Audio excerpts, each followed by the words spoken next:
Hi, I'm Trevor, and this is Raised on Film. At a glance, The Truman Show and Pulse couldn't be more different. One is a bright, quirky Jim Carrey drama, and the other is a dark and grimy Japanese horror. Both films, which came out only 3 years apart during the early days of reality television and the internet, ask similar questions about isolation, alienation, and the effects of a rapidly changing technological world. The Truman Show is about a man whose entire life has been televised without his knowing. On the 10,909th day of his life, things start to unravel and he begins to question the reality of his surroundings. We accept the reality of the world with which we're presented. It's as simple as that. Essentially, it's Plato's allegory of the cave, dressed up as an episode of The Twilight Zone that leans away from the true terror of the situation. Despite being the center of the universe, Truman has always had a longing for things beyond the town of Sea Haven. Peachy. You can't get any further away before you start coming back. He has the most recognizable face on the planet. His presence gives comfort and hope to people around the world. In fact, Truman is the child of the world. And as so, he is fawned over, watched with the closest eye, and infantilized. Truman is adorned in costumes which make him look like a large child from a different era. But things take a turn when a light falls from the sky, coincidences become too coincidental, and Truman's long-dead father, or the actor who played him, finds his way back into his life. Suddenly, Truman becomes paranoid that something or someone is watching him. What the hell are you talking about? Who are you talking to?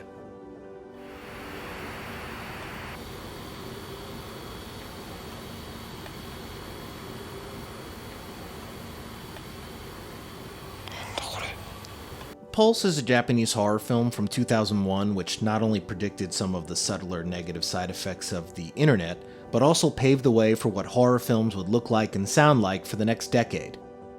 It follows two groups of students who slowly learn that spirits are invading their plane through the internet. People begin appearing at first on computer monitors, then in the spookiest room of all time, then all over the place. They are watching the characters. Their purpose is unclear and unsettling. When these apparitions are confronted directly, they seem to desire nothing more than to look people in the eye, to make the simplest and deepest of human connections.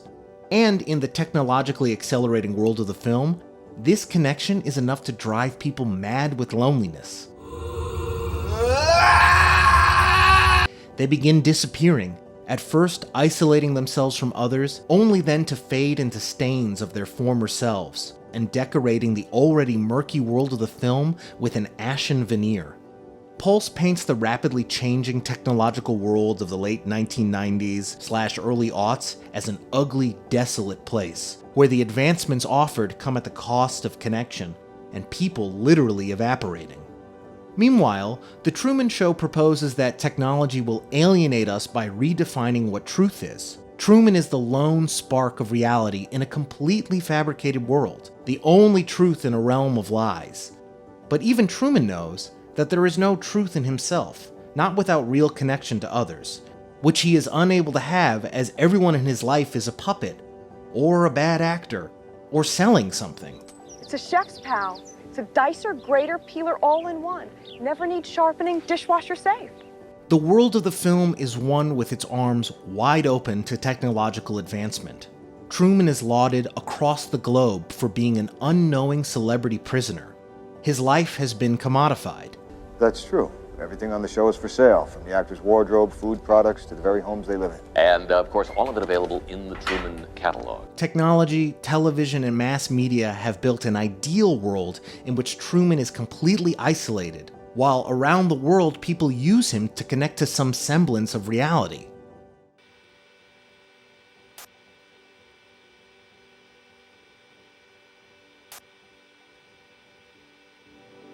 One way these two films illuminate this alienation is through the use of negative space. Both films promote a very active watch, filling the frame with little details and tons of life. The Truman Show is very playful with its framing, highlighting product placement as well as its own voyeurism with hidden cameras and fisheye lenses.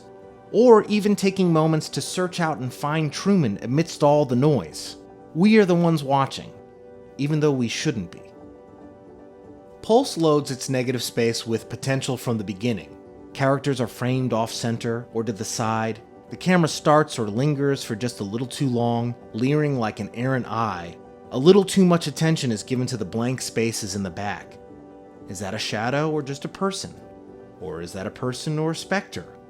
What's the deal with that girl pushing a cart in the library? What's the deal with that person just sitting in the background? Why is that door open? Something is always amiss in the world of Pulse. A door is always suspiciously ajar, a room is always strangely empty, and everything is bathed in rot and rust, and before you know it, the protagonists are left alone. The astral plane has left this plane a dark and desolate place. Our characters have reached the end of the world, sailing through the vast ocean into a gloomy future.